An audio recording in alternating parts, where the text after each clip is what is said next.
And the boys are back in town, ladies and gentlemen. I love it. Blake and Cole back at you guys again.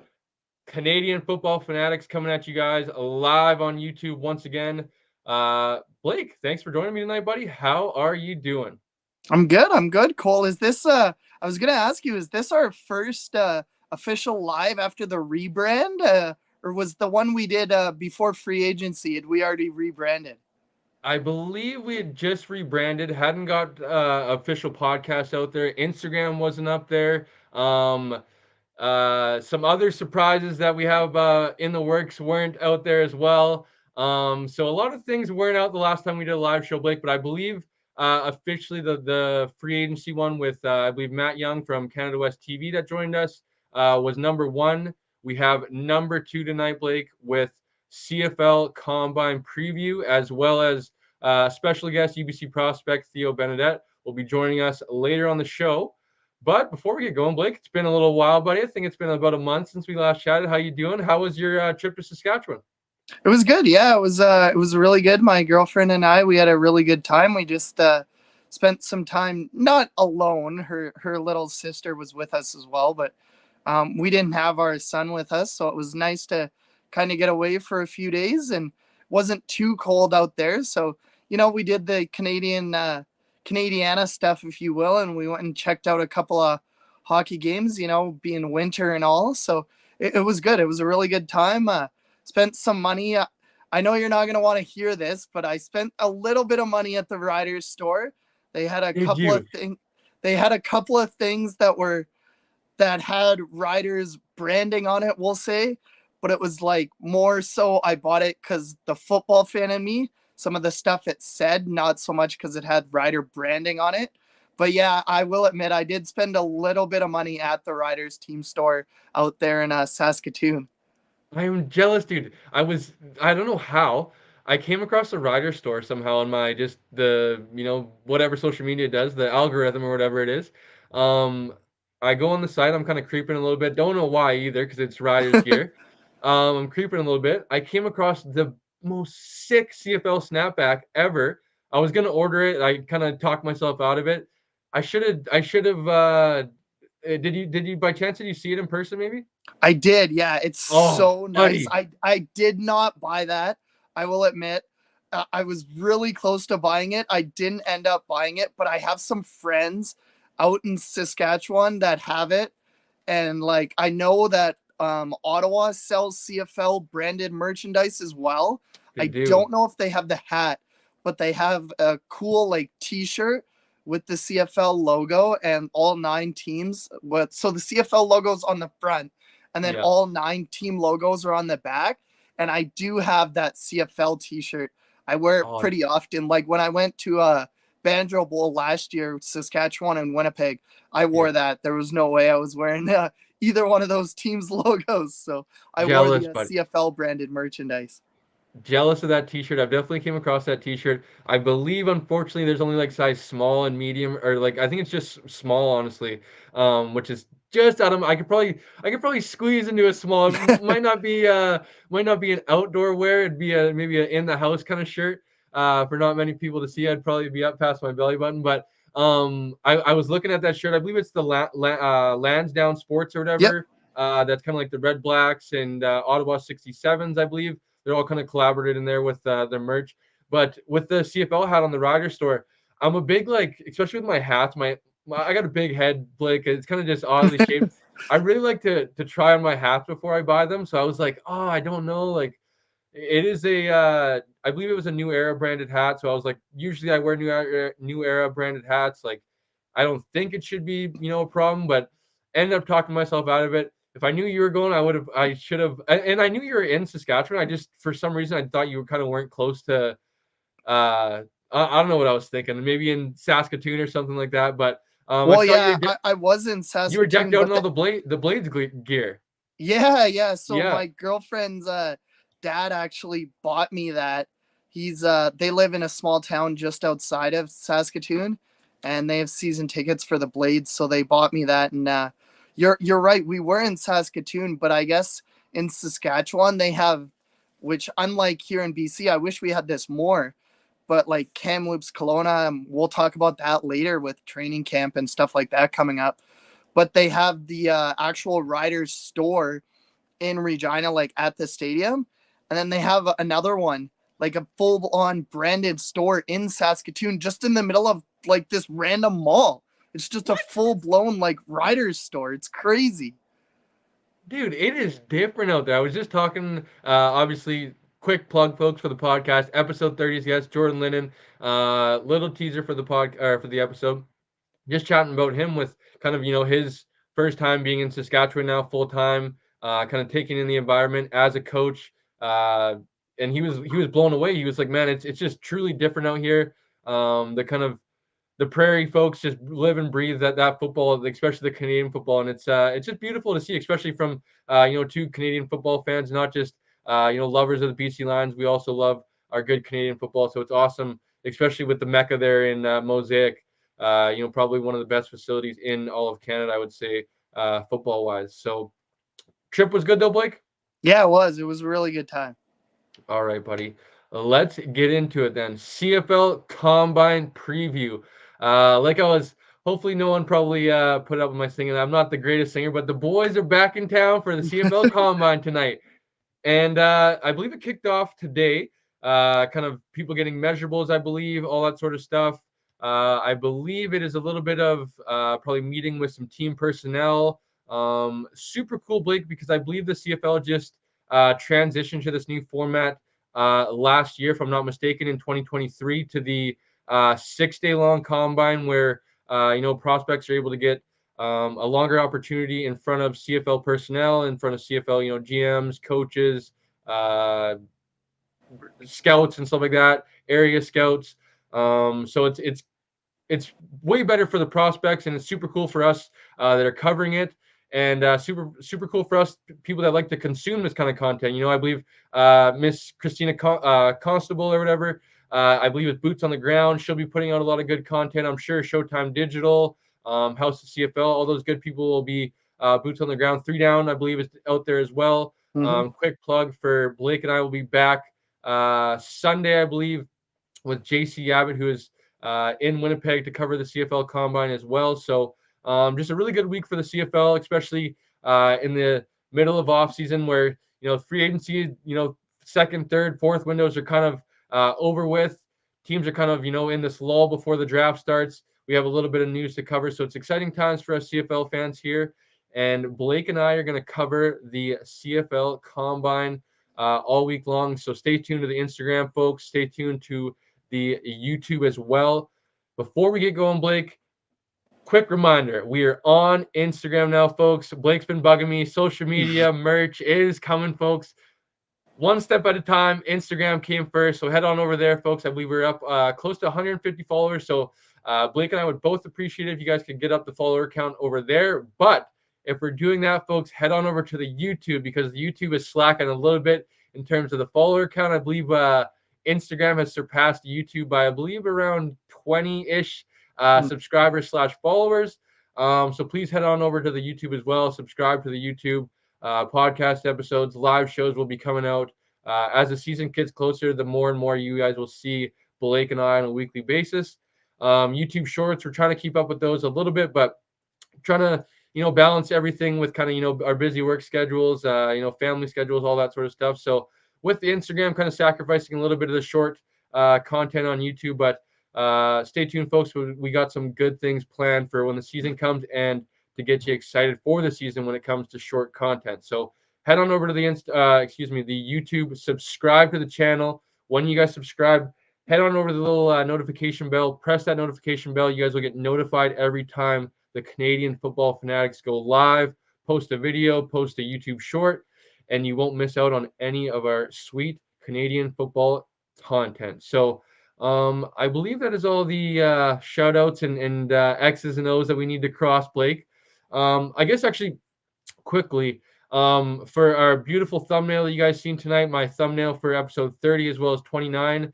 Quick shout out to Mackenzie Dunford of Big Mac Graphics, Big Mac Media, as well as I believe he's a loyal contributor to 13th Man Sports, as well as myself. Mackenzie, shout out to you, buddy. I really appreciate you for all your all you're doing to help the channel, help me. It is greatly appreciated. Everybody go check out his stuff. He's been doing a lot of good, sweet edits and all that good stuff for the community. So another CJFL alum as well, which I loved as well. So shout out to him. Shout out to Shane as well, Shane Ray from 13th Man Sports, for giving me an opportunity, kind of transitioning into what we were talking about. Gave me an opportunity to write some articles. Quick plug, another quick plug. I have an article out this week for the 5 prospects to watch. Go on over to 13th Man Sports and check that out. It's actually doing quite well for viewerships, for myself anyways, in terms of articles that I have published so far. So go on over there and let me know what you guys think, folks.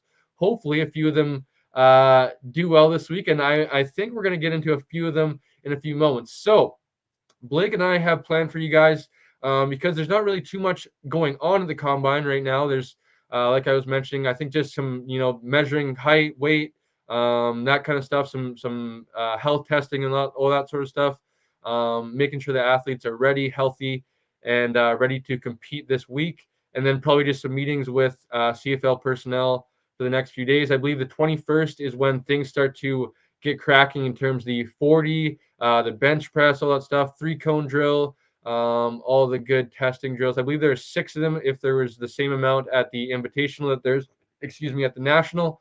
So Blake, without further ado, buddy, we've rambled on enough. I will let you go first. We will go one, then I will go, you will go, you will go. I will let you go first. Who is a prospect that you are looking forward to just keeping your eye out this week? Yeah, so the first prospect I have an eye on, I'll go west to east here. He's from the University of Calgary. He's a guard, and it's John, I believe it's either Bossy or Bosse. He's 6'6" and 320 pounds. Of course, with those linemen, it's a little hard to get stats. I know you were bugging me this past weekend to do some homework on these prospects, so I did. And it's a little hard to get stats on linemen and stuff like that. But the one thing that I did notice that could be beneficial to John in the CFL draft process and in the future in the CFL itself, he actually, when he committed to the University of Calgary, he was a defensive lineman.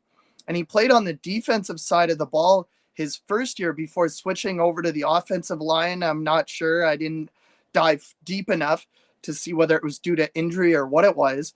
But he's played offensive line ever since.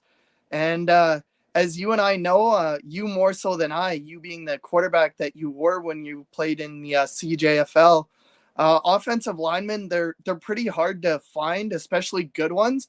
So someone that's this big, as I mentioned, 320 pounds, has this much strength to him. I'm interested to see how well he's going to test, how well he's going to move around and stuff like that. What his 40 times going to be? I mean, he's obviously not going to be a wide receiver and test like 4.8 or something like that.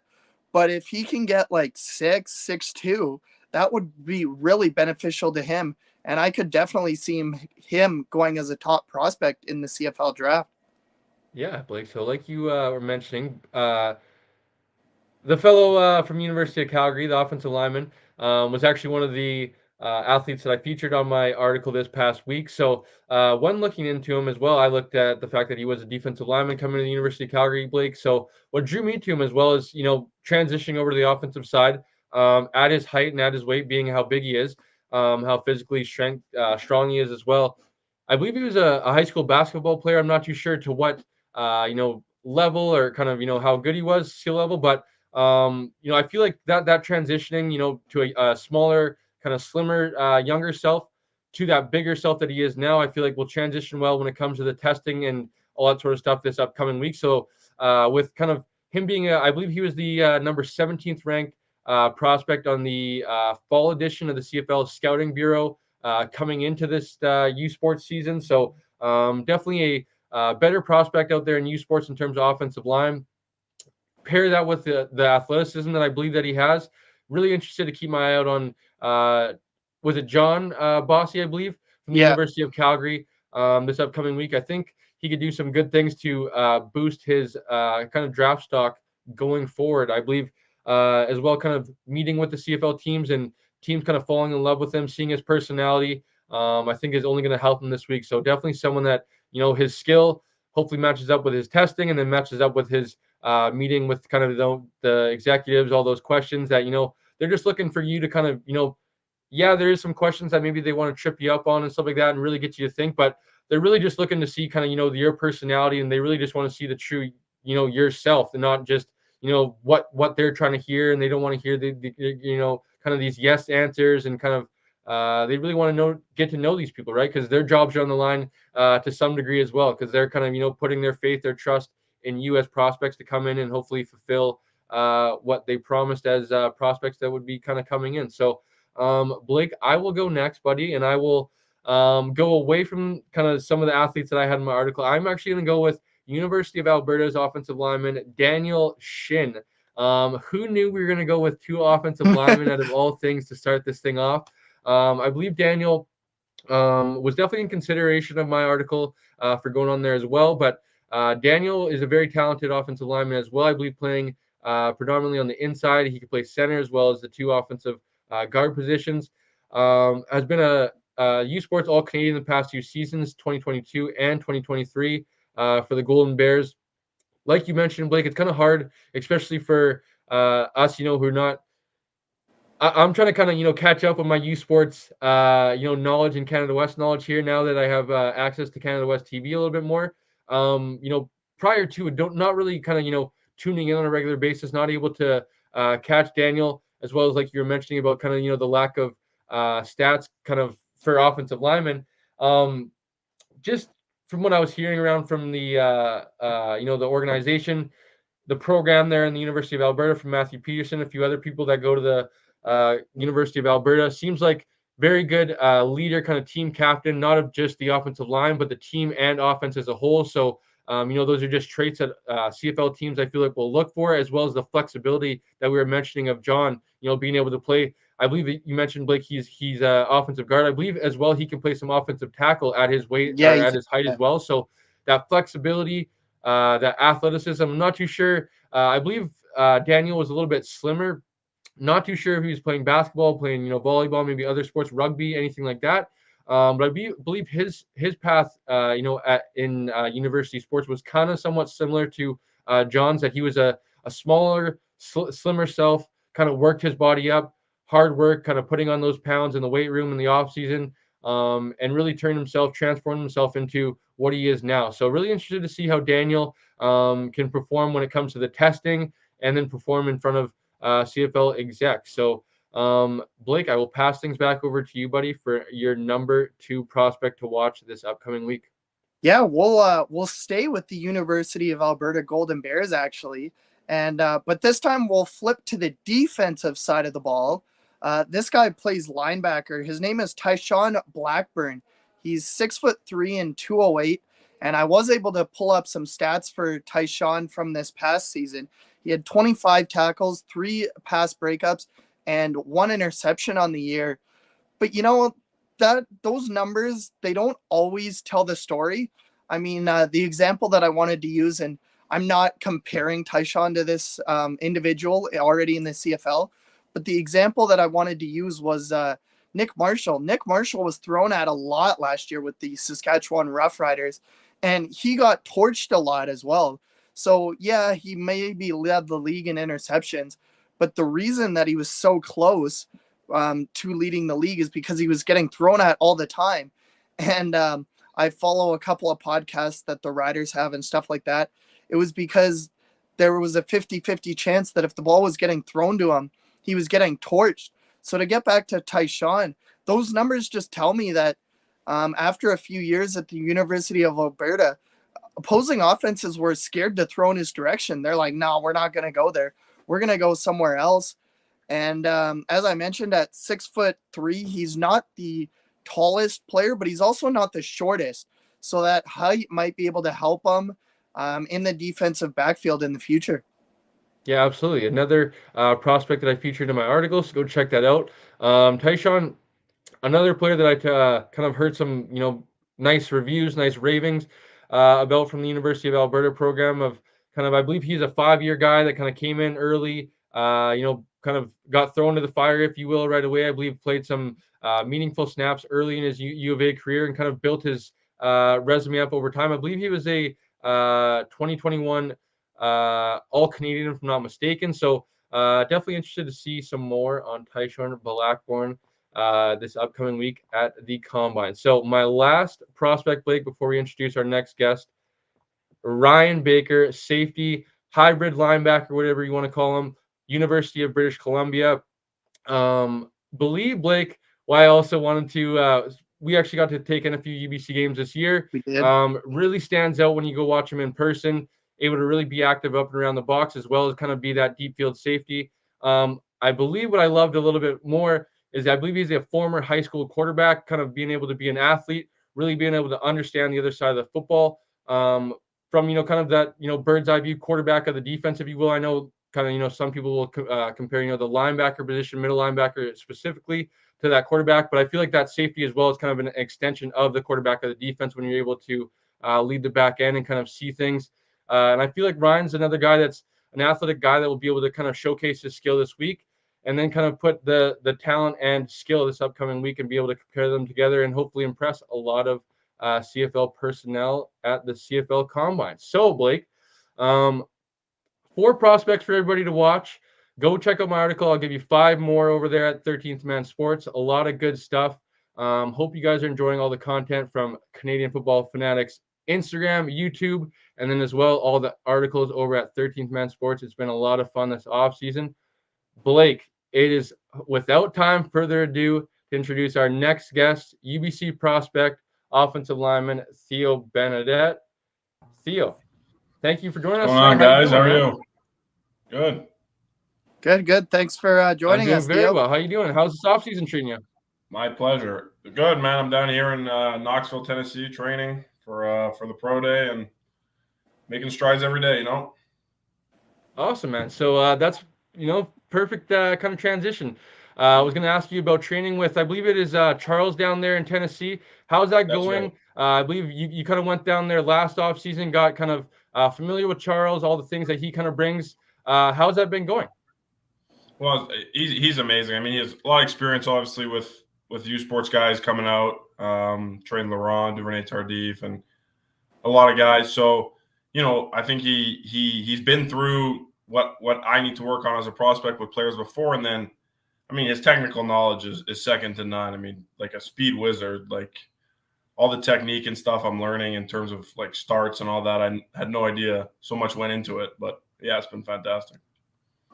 And like, are you guys just doing like weight specific training? Obviously, you mentioned about the skill and stuff like that. What kind of specific training are you guys doing? I believe he kind of taps in a little bit. I kind of watched the podcast a little bit, kind of the mental side of things, and I feel like that kind of preparation. What kind of training specifically have you guys been doing down there?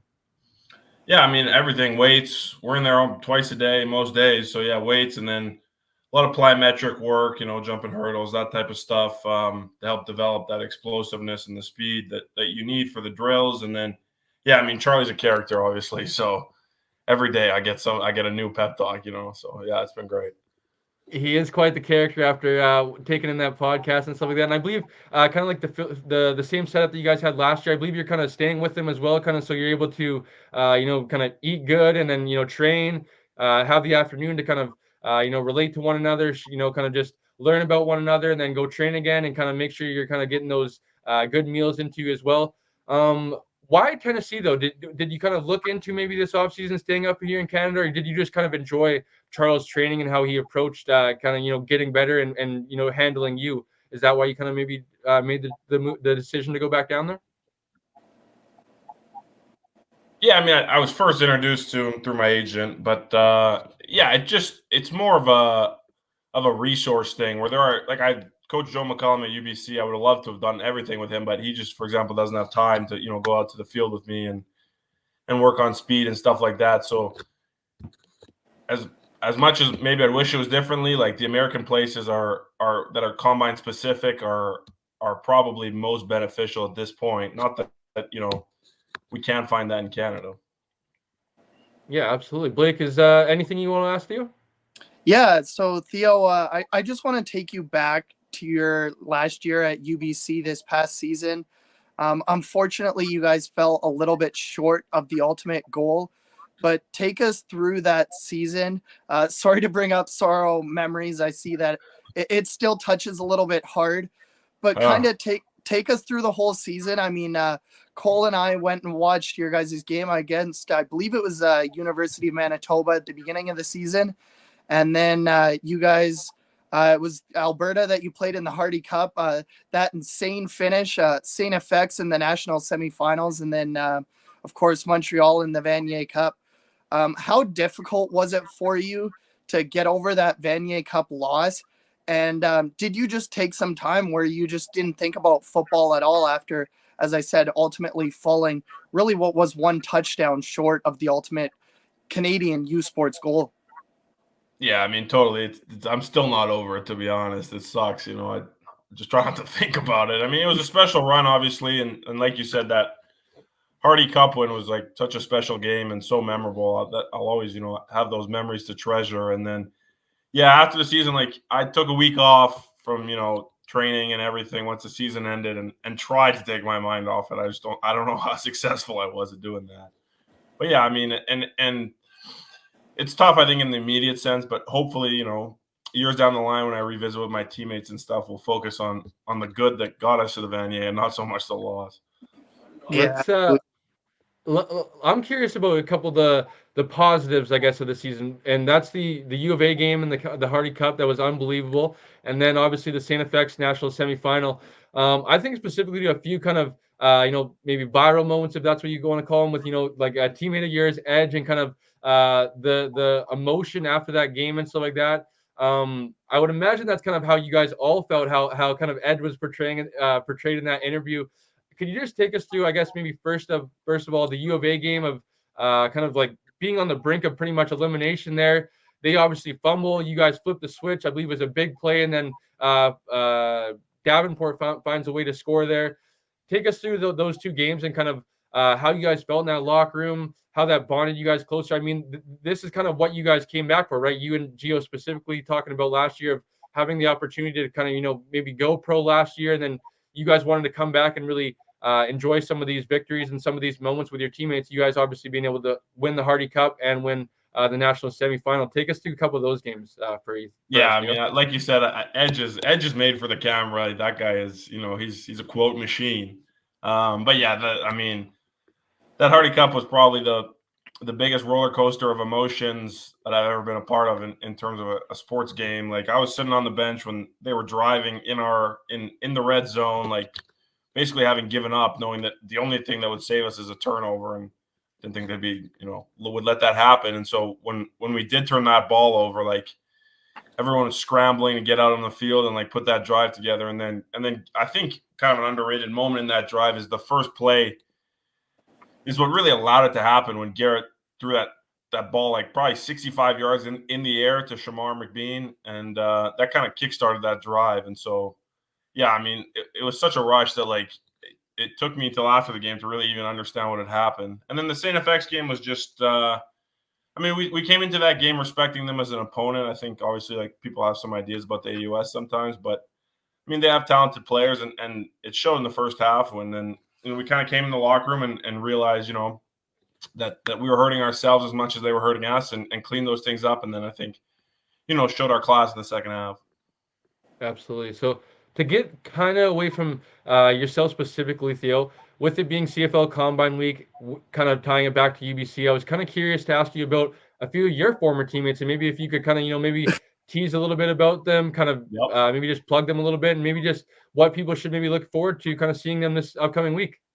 Yeah, I mean, all those guys heading there, I think, are going to do extremely well and help themselves a lot. I heard you talking earlier about Ryan Baker, and that guy, I mean, he's as smart as he is athletic, and he'll be playing the CFL for a long time. And then Ben Hladek is his brother, obviously, or Brad, sorry, his brother Ben is playing for the Lions, and he was a freak tester coming out. And I think we'll see a lot of the same stuff from Brad. And then one guy I think that is probably a little bit under the radar right now is Jarrell Cummings, the corner.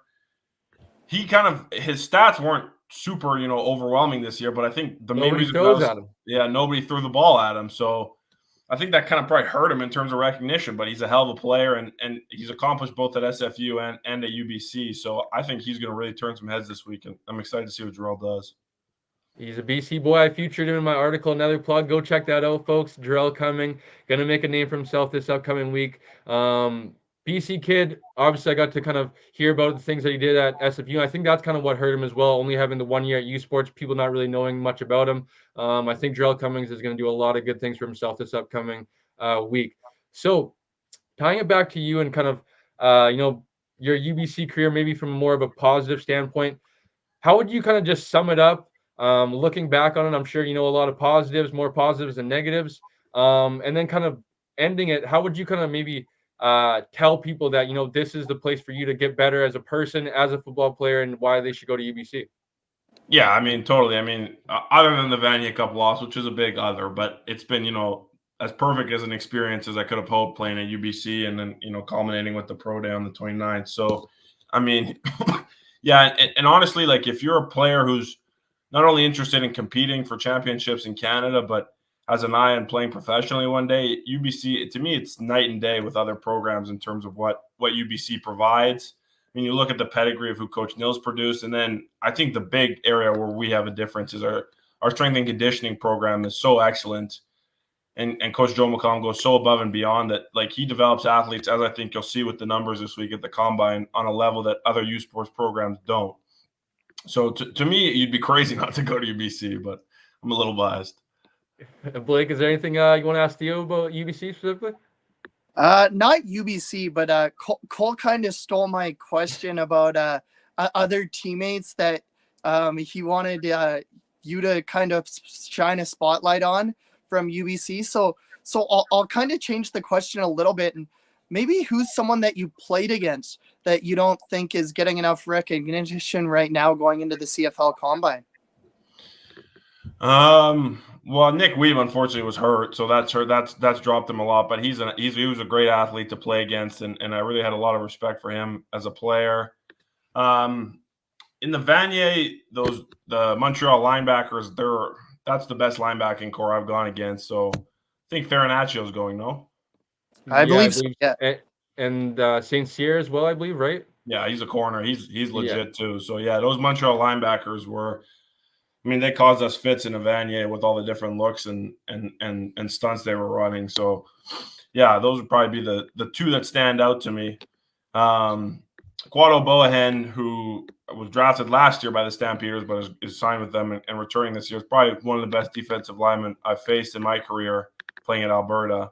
So excited to see how he does in the pros this year too.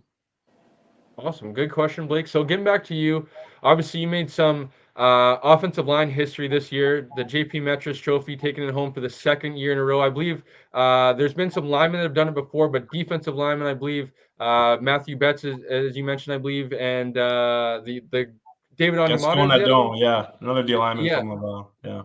And yourself being the first offensive line to win the best U Sports lineman of the year. How does that feel to make some U Sports history and just kind of speak about winning the trophy for the second time in a row?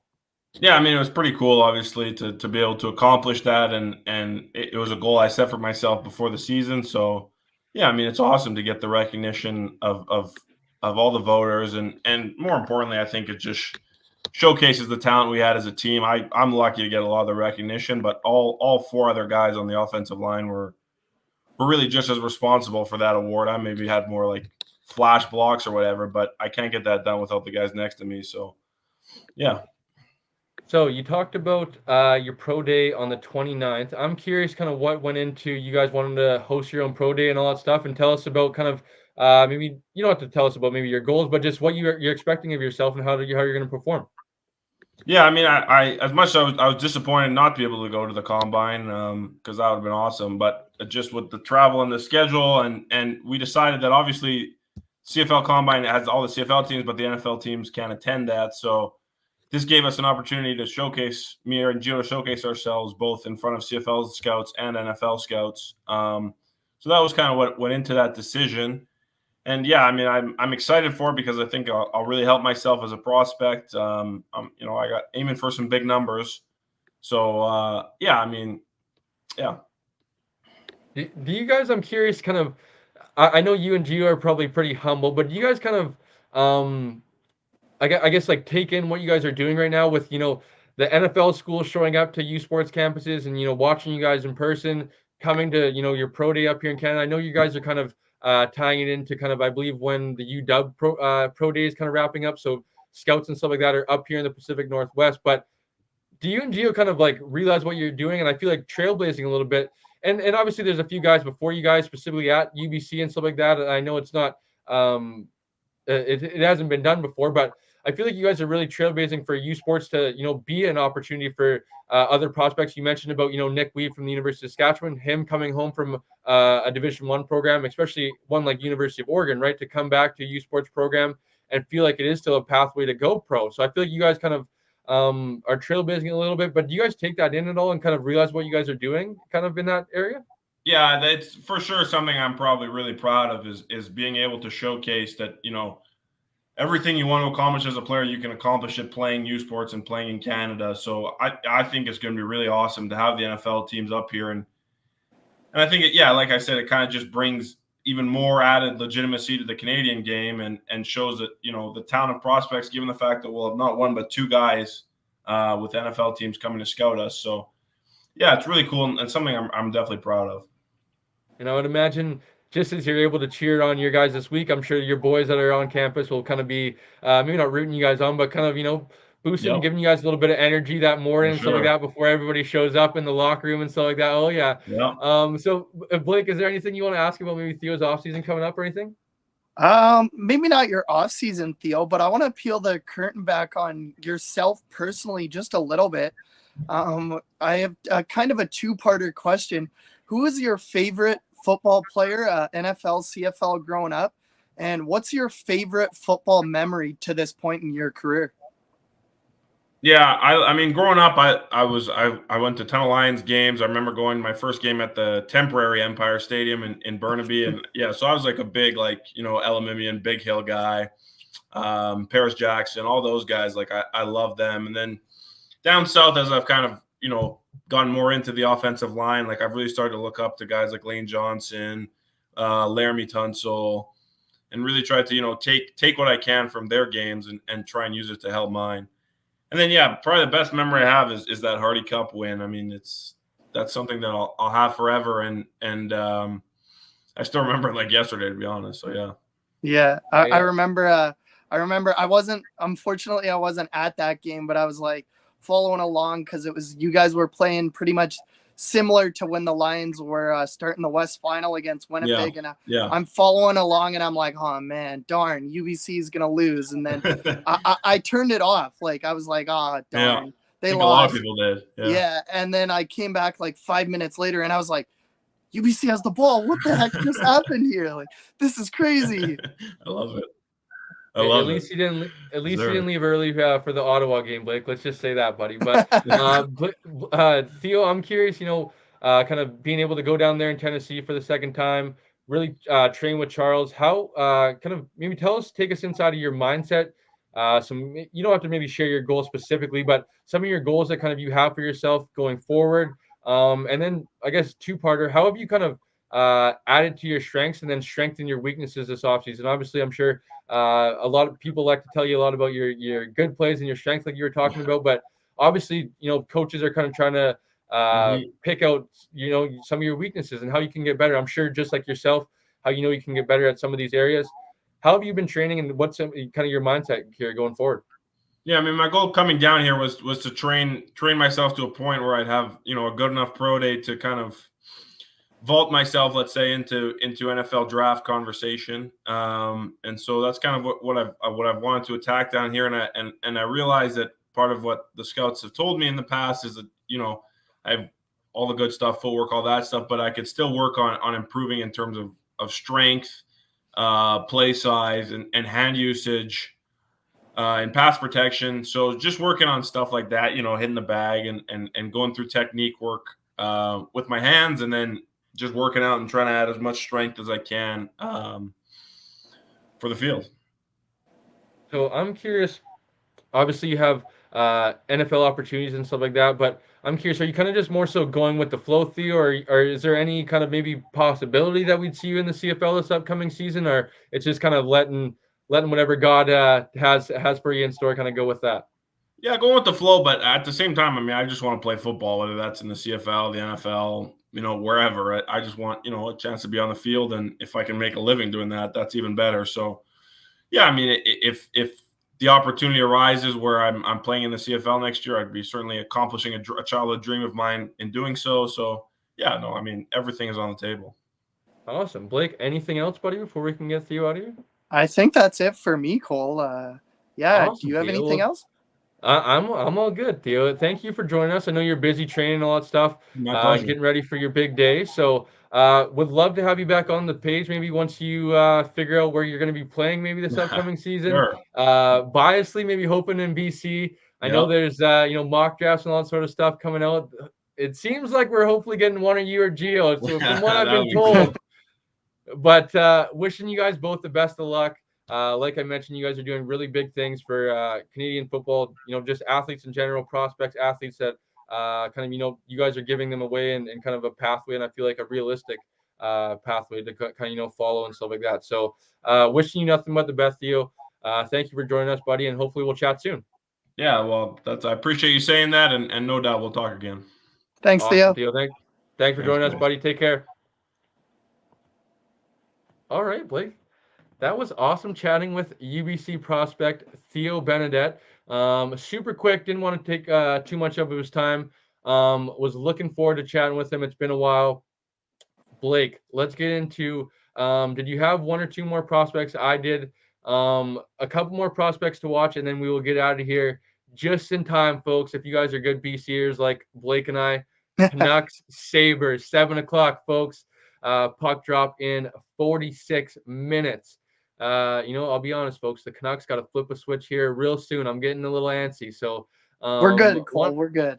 wanting to go watch my Canucks. So Blake and I will probably be around for maybe another 15-ish minutes, I would say, and then we will be out of here, and we will be back Sunday, I would say probably afternoon or dinner time with JC Abbott of 3 Down Nation to break down what he's seen at the Combine, how he's feeling about some prospects, and who has boosted their stock after the CFL Combine. So, Blake, I guess actually before we actually get into it, haven't reminded anybody to smash the like button as we always like to do, Blake. Comment down below. I did see actually we did have one commenter earlier. Sorry, Theo, I couldn't get your comment up. He liked Theo Benedet's name. He said Theo is a great name for a football player. I agree. Smash the like button, comment down below. Subscribe to the channel, all that good stuff. We really appreciate it. I believe there was 3 or 4 people in here when Theo was on, so hopefully expecting to see 3 or 4 likes by the end of the video. So, Blake, let's get into it without further ado. Your third prospect to watch at the upcoming CFL Combine.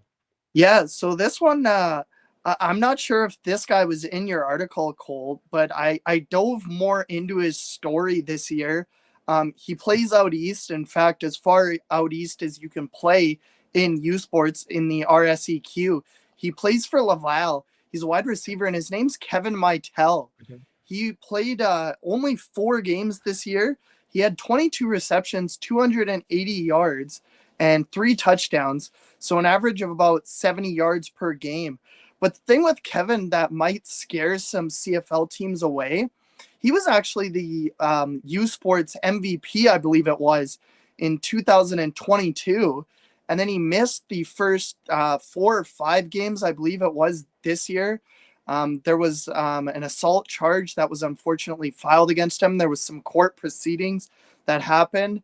I had read some rumors. Now, I don't want to spread out false information that he had pled guilty. I was not able to confirm that, so I don't know whether or not those are true. I'm not going to put it out there that it was. But the fact of the matter is he did miss the first 4 games of this year for Laval. But in 2022, he had 58 receptions for 751 yards and 12 touchdowns. All of those led U Sports. And in the Vanier Cup alone, which Laval won, he had 8 receptions for 144 yards. And the only touchdown he had in that game was actually a passing touchdown. So it must have been on a trick play, but it was a 1-yard passing touchdown. So he's a prospect that I'm really intrigued to see this week. And his testing, stuff like that, I would expect with his height and weight, 6'1", 215, that he'll probably test in the 40 at somewhere along like 4'7", 4'8", something like that. And I would be really interested to see. I think he can be a really vital part of a receiving corps. I mean, as anyone that's followed us along the way knows, you and I are big Lions fans, kind of first and foremost, and then CFL fans are kind of 1A, if you will. But so the Lions receiving corps or crop, pardon me, I'll get the words out of my mouth eventually. But the Lions receiving crop is kind of full as it is. So I don't think there'd be a place for him in BC. But I do believe that whoever picks him is going to get an absolute stud of a pick. And just for what we mentioned, kind of what happened, he might fall in draft boards. So you might not see him picked until like the second or third round. And if that's the case, I think for sure Maitel could be the steal of the draft. Absolutely, Blake. I actually did feature him in my article as well. He was the 2022 Heck Crichton Award winner as U Sports. I believe it's like the equivalent of the CFL's most outstanding player, the Yeah. MOP, as well as the Vanier Cup MVP of that game. You mentioned, I believe he had 8 catches, 144 yards, and a passing touchdown. He can do it all, folks.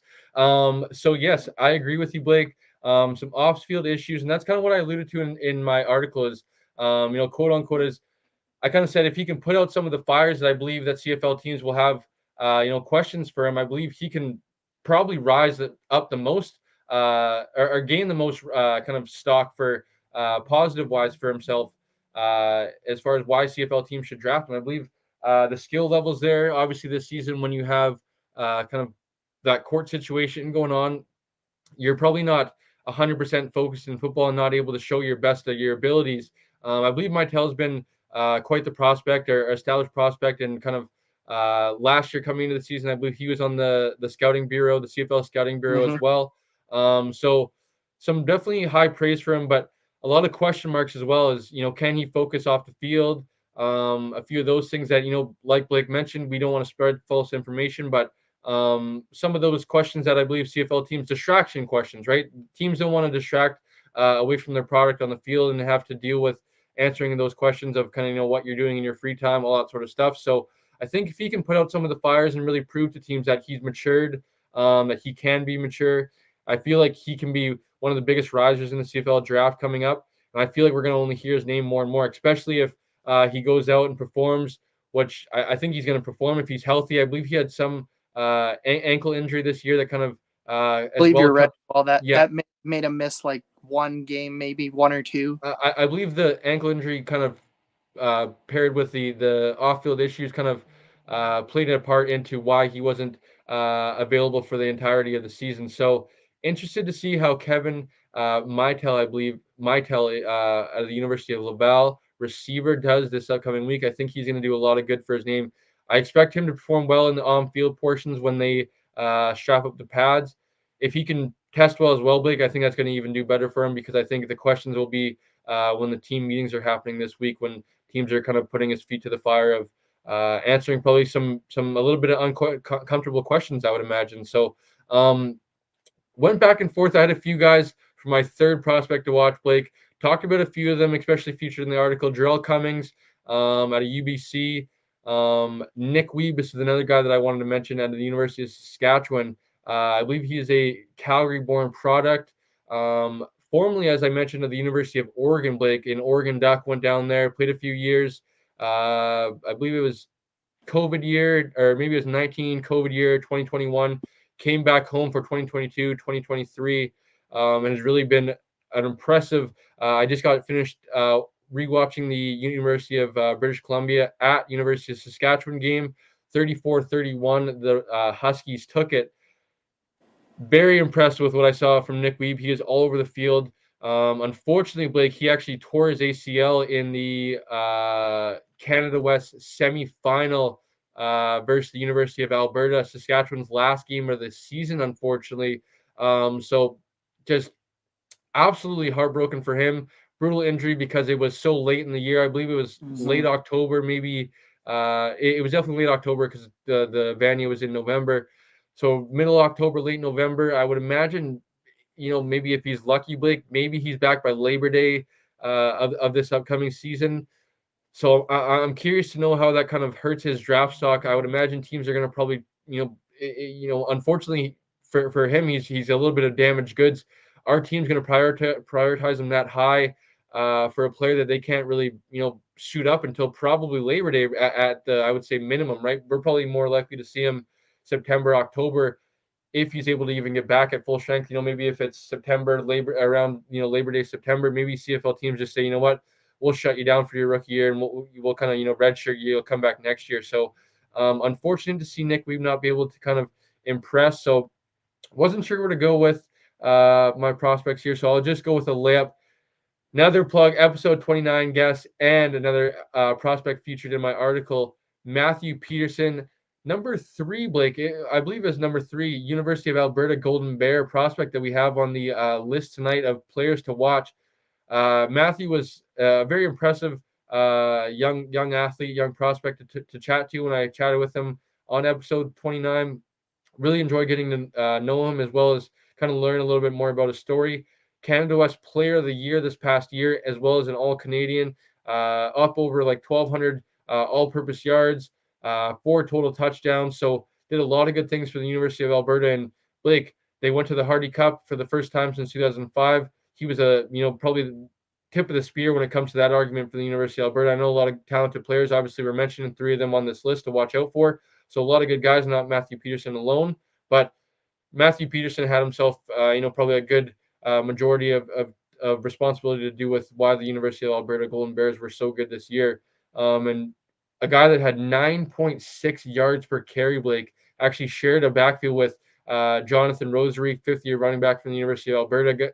A guy that kind of, when talking to Matthew Peterson, a very, a veteran for that locker room, a leader for that locker room, right? So a guy that maybe, maybe in a better situation, you'd maybe like Matthew Peterson to get some of those touches, but a guy that locker room really plays for, when he's out there on the field, they're not going to, kind of, feel some type of way that Matthew's not in there. Matthew himself's not going to feel some type of way that he's going to go in there. He kind of said that, Jonathan, as much as he is my brother, he is kind of somewhat of a little bit of a mentor, an older guy that kind of came in before me, was able to kind of, show me the ways in some ways, right, and kind of learn some things. So a bond that they really grew. And it just kind of shows that, Matthew Peterson didn't really kind of feel some type of way when I believe Jonathan Rosary had a significant amount of carries over the last few years here, kind of taking some of Peterson's touches away from him, able to average 9.6 yards a carry, Blake, almost a damn near first down per carry. I know, crazy. I don't expect him to do that in the CFL, but if he can half that, 4.6, get anywhere close to 5, that's CFL teams are going to take that, right? And kind of what I alluded to in my article, Blake, is I think he has all the tools to be the next Canadian back, whether it be, Andrew Harris, Brady Oliveira, Daniel Adeboye, Jeshurun Antwi. I believe he's going to be a contributor in the CFL for years to come. I think if he gets the right opportunity, maybe it's that Brady Oliveira trajectory or Andrew Harris trajectory where he's able to kind of maybe not be the the 4th ranked rusher in all time and the most yards in Canadian history for a running back. Maybe not that level as Andrew Harris, but I think he can be a 1,000-yard rusher in the CFL. He can be someone that, he can carry a workload, but will the right team fall in love with him? Will he get the right opportunity with kind of how running backs in the CFL aren't really valuable as much or as high, right? Where maybe he's brought in the 3rd or 4th round, where maybe it's a team like, maybe even it's like the BC Lions, right? Where it's maybe kind of insurance for maybe if maybe one of our veteran backs, Mizell, gets hurt, Stanback gets hurt. Maybe we have a fourth round back that's kind of in the wings waiting. Maybe it's even in a Winnipeg, right? Maybe it's to go back up Brady Oliveira, right? So unfortunately for me, I don't think Matthew Peterson maybe gets the opportunity that he is, I don't want to say deserve, but can kind of benefit himself the best. I feel like he's going to have to maybe go somewhere and really wait for an opportunity to shine when he gets on the field. And that's where he kind of grabs hold of that starting position and really doesn't let it go. So 6 prospects combined, a few of them that you can go read in the article, but 6 prospects from Blake and I tonight.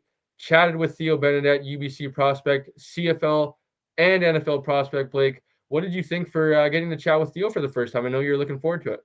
Yeah, it was really fun. Theo was really insightful. As I said, you kind of stole my question about what UBC teammates we should be watching for at the combine. But What I will get great pivot though, great question. I almost like your question a little bit better. I had it in my notes, so I was just reading in order, and that was the next question I asked, and then I kind of realized when you were smiling, I was like, I just asked Blake's question, but great pivot by you, and I actually like your question a little bit better of kind of who's somebody else on another team that you can maybe shine a little bit of light on. Way to think on your feet, Blake. Way to audible it up there on us, attaboy. So. Blake and I will be back, as mentioned, Sunday with JC Abbott from Three Down Nation to have a lot of fun talking about who kind of shined, some risers, some fallers.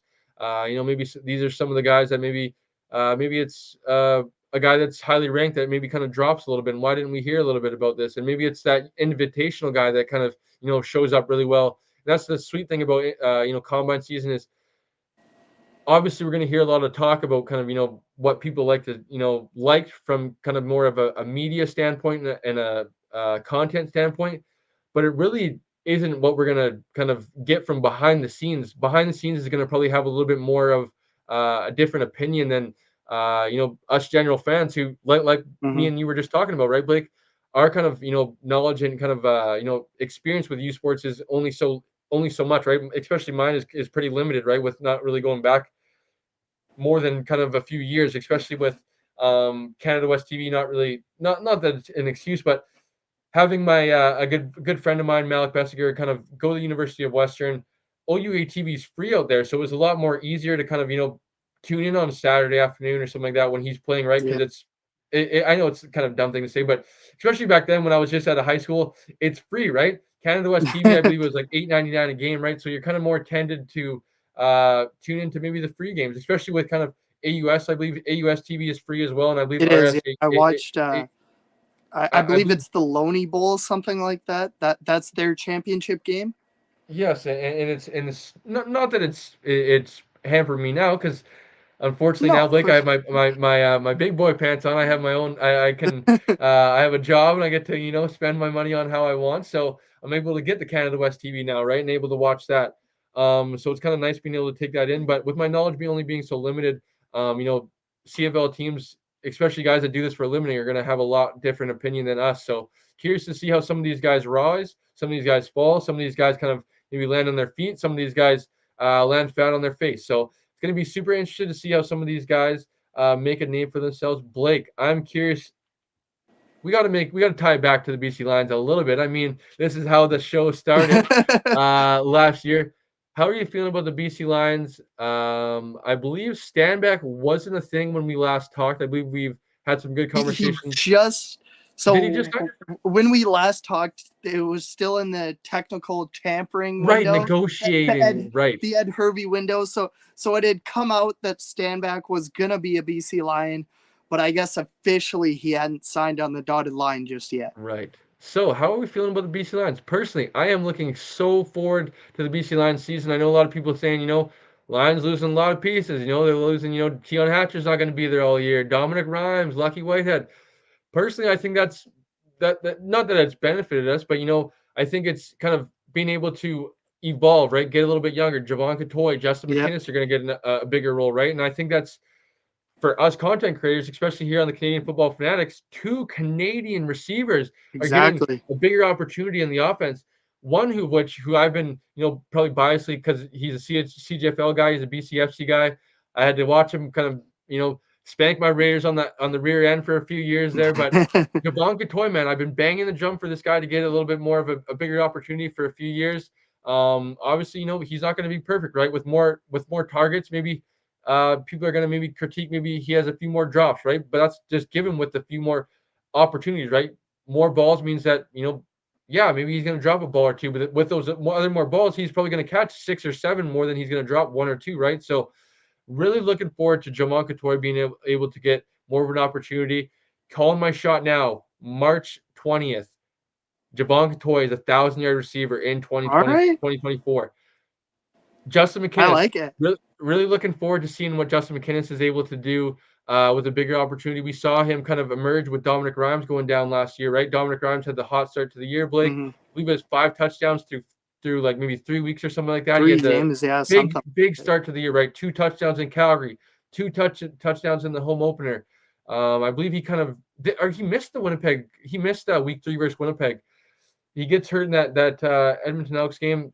Justin McInnes kind of takes over that role as that kind of bigger bodied receiver, and he really kind of maybe didn't pick up right where he left off, but he really showed well for himself, and I think showed that maybe Dominic Rhymes could kind of be somewhat expendable, right? That you could kind of move on to a cheaper asset. Dominic Rhymes being one of the more higher paid receivers in the CFL, maybe you could go to Dominic Rhymes and be like, hey, could we maybe get a pay cut out of you? If not, we're kind of looking into releasing you because who we have behind you or who we have kind of in the wings waiting. So super curious to see how the Lions handle this, especially with kind of people talking about, Sask is getting better. Winnipeg got, pretty much stayed somewhat the same.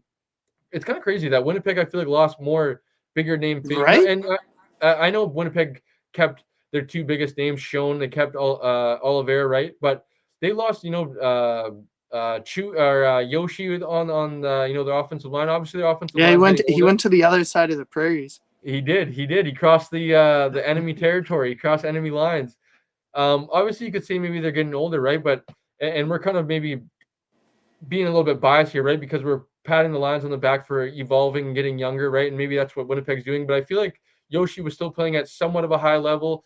Offensive line is a little bit more harder of a position to kind of replace. And I feel like the receiver position is because I feel like receivers getting even just more crazy skillful, even as Canadians, right? We haven't in the last few years, the Philpotts, Clark Barnes, obviously we had some guys before them with kind of, the Nate Bahars and Nick Dembski, some of those guys, but we're really starting to see some of these guys come in now and really Keon Schaefer-Baker out there in Sask, some of these guys really come in and pretty much perform right away, right? So I think the receiver position is a little bit easier, especially from a Canadian standpoint, to fill in offensive line, but then they lose. You go to the defensive side, they're losing guys there.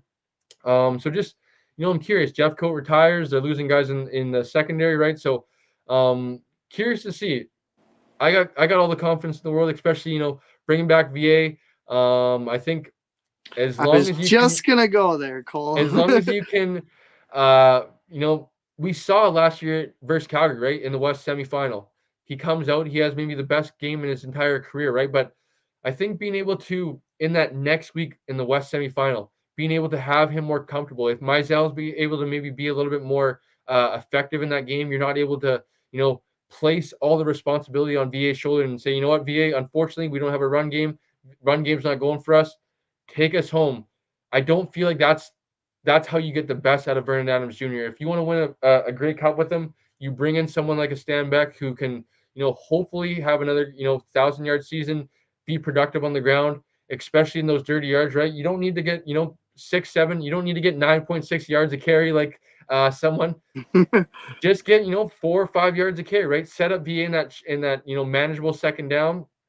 He's able to use his legs. He's able to be effective in that area. And then Vernon Adams is going to be even more dangerous as he gets later into the playoffs when he doesn't have to feel the burden of doing everything for the offense, having to score, right? And if you look back, I went and watched that West semifinal a few months ago, or the West final, excuse me. We're right, and I kept saying, because I was watching with Noah, a good friend of ours, when we were watching it, the 2 games felt so similar to one another because they did. We were right there the whole time. We were within striking distance, but we just couldn't get over the hump. And I felt this time was because we just couldn't really kind of, I feel like, get the burden, not just the burden, right? Because any good player wants to feel like they're going to be the guy to win. So I don't want to see it's like the burden of VA, but you're a human, right? They're humans at the end of the day. They're not going to be, they're not going to be big play VA 60 minutes of every game for 18 minutes or 18 games a year, right? That's just physically impossible. Zach Collaros doesn't do it. Patrick Mahomes doesn't do it. Tom Brady doesn't do it, right? It's unrealistic to think those guys are going to do it. It's unrealistic to think Vernon Adams is going to do it. I think the addition of Stanback is hopefully going to help VA and hopefully Mizell as well, because I don't think Mizell is a guy that you kind of turn the cheek to and kind of ignore that you have him on the roster, right? I think they're going to try to hopefully figure out some sort of way to get both of them on the field, both of them at least dressed, I would think, on game day, but it's going to be a little bit hard with special teams and 2 Americans. So we'll figure out when that time comes, and hopefully Blake and I being up there in Kamloops, we'll be able to give you guys the exclusives, who's taking 1 reps, who's not. So Blake, before we get out of here, buddy, how are you feeling about the BC Lions, Vernon Adams, offense, defense, and all that good stuff? Yeah, I'm feeling really good about the BC Lions. I was actually at a local store. I don't know if you've heard of it. I don't think you guys have it over there on the island, Cole. It's called Pastime Sports and Gaming, and it's kind of like a authentic card collecting, like stuff like that store. And anyways, I was in the store, and as you and I were talking about before we went live, the weather's been so nice here over the Lower Mainland the last like week or so that I was in there without my without a hoodie on. And so the worker there noticed my tattoo, of course, my BC Lions tattoo, and he's like, "Hey, like the season's coming up, man. How you feeling about the season?" He's like, "Grey Cup's here this year. We really need to win." And he's like, before he left, he's like, "Man, like VA, he's really got to prove himself. Like he's got to be able to get over the hump." And I was like, I just kind of smiled and I nodded and I was like, "Yeah, okay, man." Like clearly VA still unfortunately has that knock that he can't win the big games. And it's so unfortunate because we talked, you and I mean, somewhat jokingly, but you and I fought so many times last year because for most of the season, I think you'll be the first to admit that you were kind of worried. You're like, "I don't know, I'm not too convinced on VA." And it was kind of later in the season, I was like, "Cole, you got to trust me, man. You got to trust me." And then later in the season, you're like, "All right, Blake, I think you were right. Like I should have trusted VA all year long." So it's so unfortunate that he hasn't been able to shake that label. But to answer your question, I'm feeling really good about the Lions. I mean, the offense is the offense. I'm not worried about that, especially with number 3 behind the helm. The defense does worry me just a little bit. Unfortunately, we won't have TJ leave for most of the year. He won't be there till like Labor Day or something like that. I don't think Matthew Betts news. I don't think that was that a thing? I don't think that was a thing either. No, I think we missed that. So yeah, Matthew Betts is going to Detroit Lions. That's right. I almost forgot about that, Cole. So he won't be there as well. So I am a little bit worried about the defense, but as a whole, like I'm pretty confident in the Lions. I don't want to go out on a limb yet and say we're going to win the West or anything like that. But I will say that you and I talked about it literally the day after the West final last year. The easiest path for the Lions to win the Grey Cup, don't leave home. Win first, have that West final at the Dome in BC in the middle of November, win that game, and you get to host the Grey Cup at home. Like, it sounds so simple, and I know it's not, but like literally just don't leave home. It's pretty simple, and you'll win the Grey Cup. Blake, I'm gonna bring up some some depressing. I remember like the first like probably like few minutes afterwards, I was like so depressed, and then I was like, you know what, it's fine. We're gonna beat them in Winnipeg. But I get brought back to Dominic Rhymes being like 5 yards short of the end zone. 5 yards, and we host the West Final, and you know what? Who knows what happens? That doesn't even guarantee. Obviously, I saw with my Buffalo Bills, obviously hosting the Kansas City Chiefs in the playoffs this past year. They got smacked right in the butt out of the playoffs. That does not guarantee the Lions would have beat the Winnipeg Blue Bombers, but probably 4 yards, Dominic Rhymes gets hauled down, probably 9 to 10 feet away from the end zone with zeros on the clock. And you got to remember that if Rhymes scores that touchdown, not only do the Lions get to host that West Final, but it's Winnipeg that would have had to play that extra game and not the Lions. I just remember being like almost like what just like so flabbergasted almost. Just being like, I know. Because like at the time, I wasn't one of those people that were because Noah hits me up right away. I hate Dominic Rhymes because he wanted to obviously have the West Final. In BC. Yeah. And I like looked at the text and I was so like dumbfounded because I was like so mad, but I wasn't mad at Dominic Rhymes because in my head I was like, okay, yes, like maybe in that second he probably should have maybe potentially went down after he broke the tackle and kind of like in his mind, and that's where I kind of defend him, right? Because in his mind, he kind of like shook off the guy that got like the Yeah. attempted tackle or whatever. In his mind, after that, he was like, "I see the end zone. I'm gone." So if you have any instincts, not even as a football player, as a human being, your probably instincts is just to run. So I was like, man, like I can't fault him. Like he wasn't trying to lose, No, of right? course not. So I was like, I have no idea how to feel because I'm so angry. But like then I remember that picture of Dominic Ryan just like being like hands in Yeah. his face and just being like almost feeling like, man, it's like we're gonna lose to Winnipeg again. Like this is This is happening this again. is happening. Yeah. Like I was like, why does this keep happening to us? Like this is so we get there and then just lose. Like it was like oh such a gross feeling, especially because then I believe the next week then we was it lost to Calgary at home, take a No, bye. the week after. So we went into Hamilton and we walked them off on a field goal, and then it was the last week of the regular season where Lost. technically the Lions could have finished first. I mean, even though everyone knew they weren't going to, and then they got spanked by the Stampeders. Oh man, it was tough. But better times are on the horizon. November, whatever it is, we are going to be in the house for some 19th, November the 19th 19th. for an orange and black party, y'all. It is going to be super fun. I cannot wait. Also, what I cannot wait for, what I was kind of getting exciting for when I was talking about, kind of behind the scenes, how, CFL teams, CFL executives are going to have different opinions than us, Blake. Nice big plug for the, BC Lions media team and stuff like that. I cannot wait for the Arrow Up series to come out again. That Oh, is A1 best in the CFL. Might even be like arguably up there with NFL level content, man, when it comes to behind the scenes level stuff.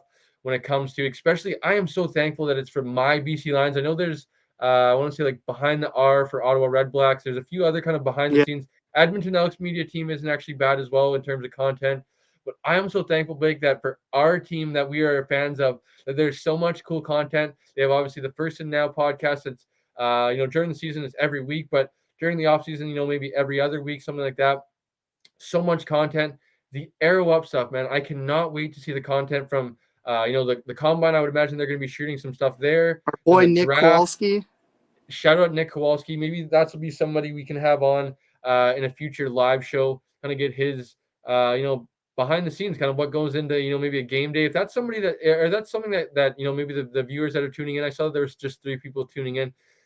If that's maybe something that you guys would be looking forward to seeing, a behind the scenes of kind of what goes into the content side of things, let us know down in the comments. Let us know on Twitter and or Instagram, and we could definitely get that done and get Nick on the program. Shout out to Nick because he gets us in a few kind of behind the scenes stuff. I've been in a few stuff. I know you've been as well. Yeah. Shout out to Nick. You are the man. Keep on keeping on, buddy. You guys are killing it, as well as Matt Baker. You guys are doing a bunch of good stuff. Carolyn Cody. Bunch of good stuff for the BC Just got a Lions. promotion, so I saw congratulations, that. Carolyn. Yeah. I saw that. So shout out to her. You guys are killing it. Keep on keeping on. Blake, as always, buddy, I say 6:30, 15 minutes later. It's an hour and 15 minutes. What happens Before when we get out of here, Cole, though, Yeah. can I give one shout out to the CFL itself, actually?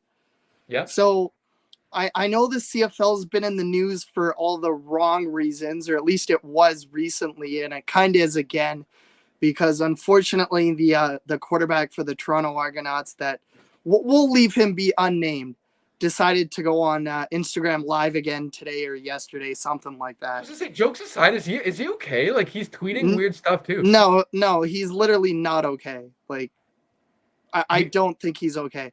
Okay, sorry, Blake, go ahead. No, it's all good. But seriously, shout out to the CFL. Number one, that I know you reposted it on our Instagram there.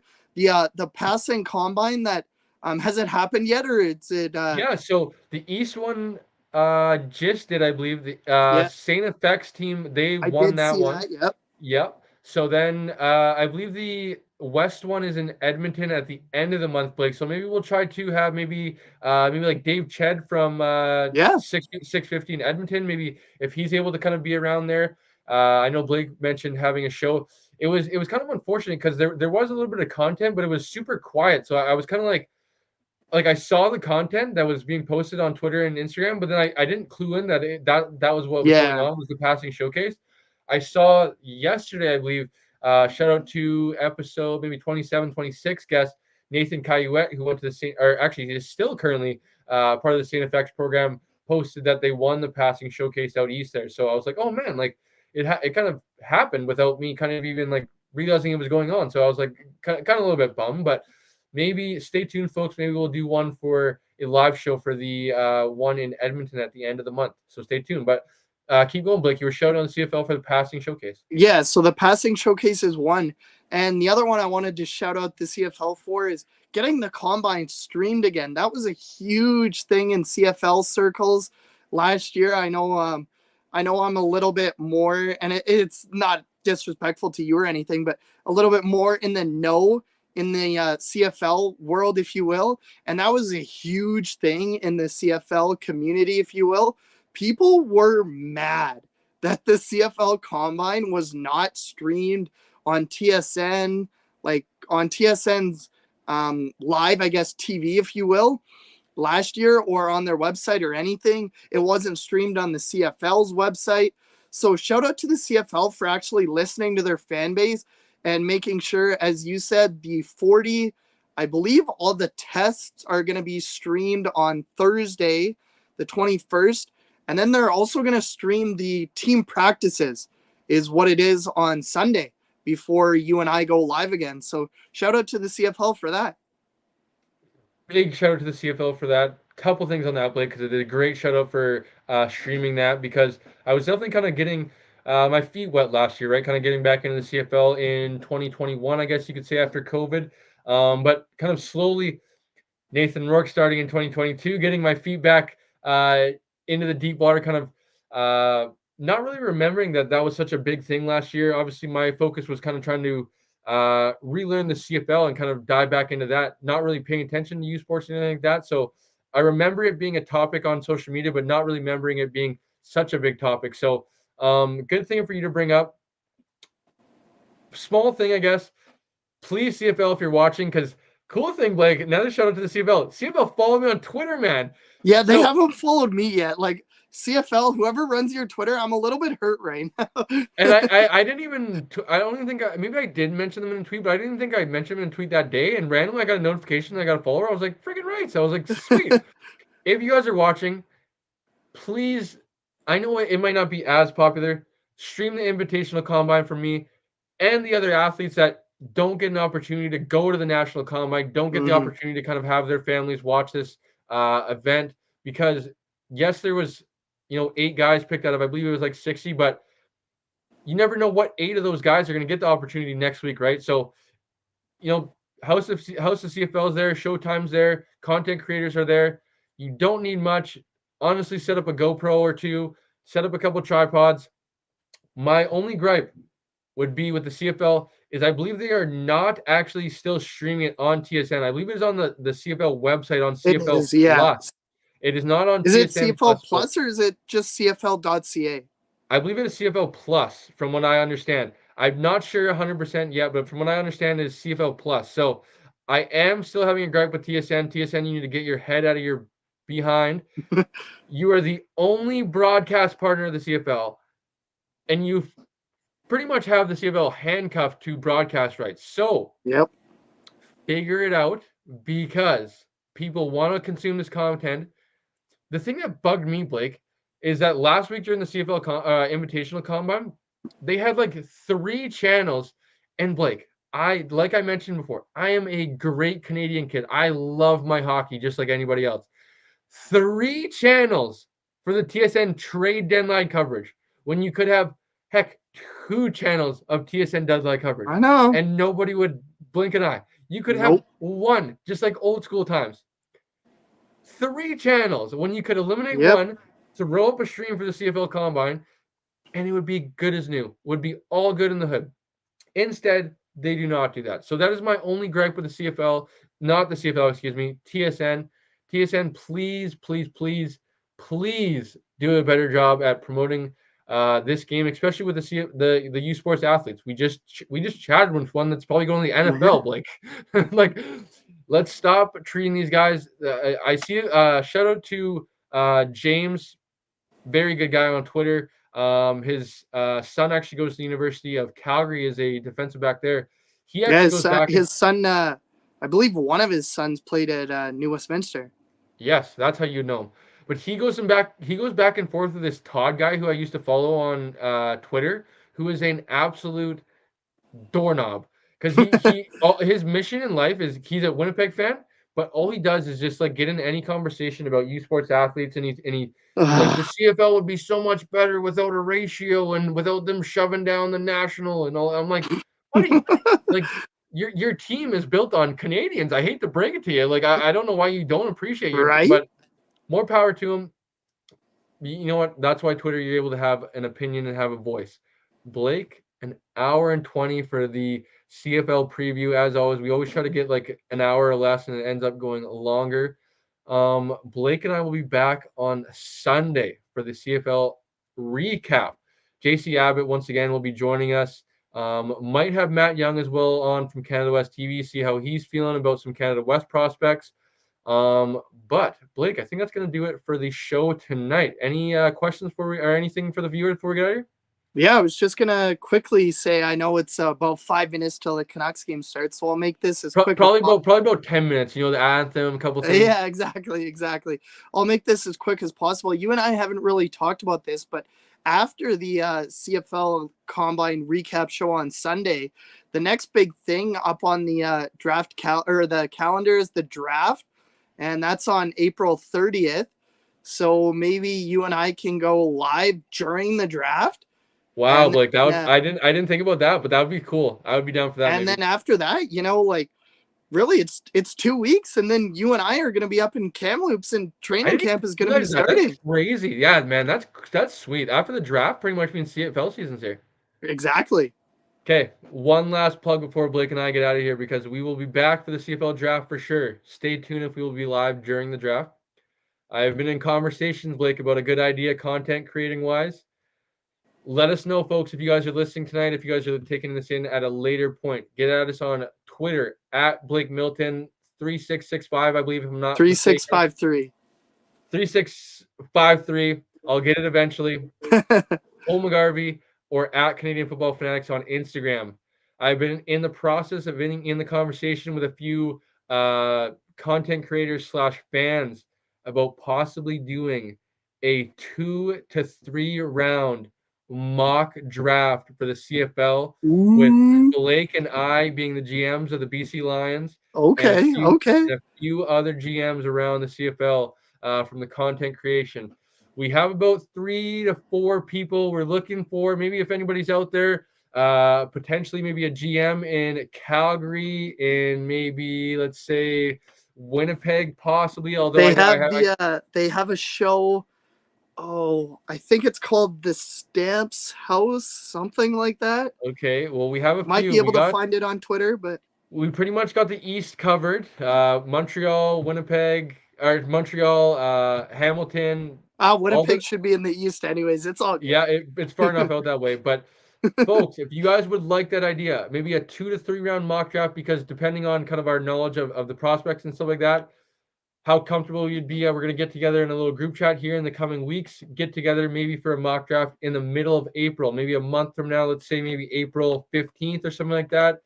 How would you guys like that? I think speaking or judging by Blake's kind of reaction, Blake's down for that. I'm down for that. Let us know, folks. If you guys don't like it, we're probably going to do it anyways, but let us know, folks, because if you hate it, maybe we won't do it. But as always, we appreciate everybody for tuning in. Comment, subscribe, all that good stuff. When you guys subscribe, hit the little bell. You guys will get notified every time we go live here on the channel.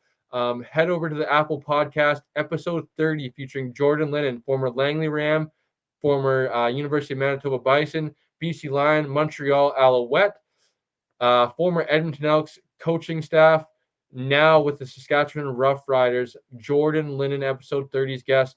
Had a lot of fun chatting with Jordan.